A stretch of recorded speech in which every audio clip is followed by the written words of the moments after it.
Sur le ring, il n'a rien perdu de sa hargne. À 50 ans, Abdulaziz Husseini a raccroché les gants, mais il est loin d'en avoir fini avec la boxe.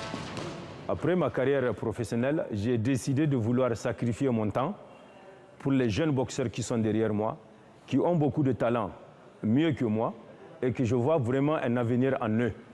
Les raisons pour lesquelles je me suis donné à vouloir être un entraîneur en même temps manager. Du talent, le colosse de plus de 100 kilos en a pourtant. Dans un pays où la lutte traditionnelle est le sport numéro 1, il fut le premier à devenir boxeur professionnel à la fin des années 90, puis à faire rayonner son sport grâce à ses 10 titres de champion du Niger des poids lourds. C'est ici qui gâte les gants. S'il continue à encaisser les coups, c'est désormais uniquement pour dénicher de jeunes talents qu'il arrache parfois à la rue. J'ai utilisé la boxe pour des récupérations des jeunes qui sont un peu délaissés, malgré qu'on dit enfants de rue, mais la rue n'a pas d'enfants. Dans ce club de la capitale Niamey, 6 de ses poulains se sont déjà fait repérer.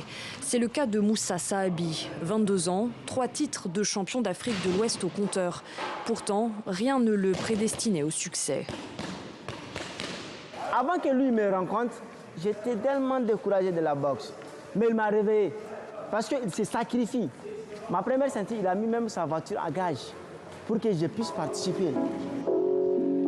En 2012, Abdulaziz Husseini a déjà participé à un programme gouvernemental pour une quarantaine de jeunes issus des quartiers défavorisés de Niamey.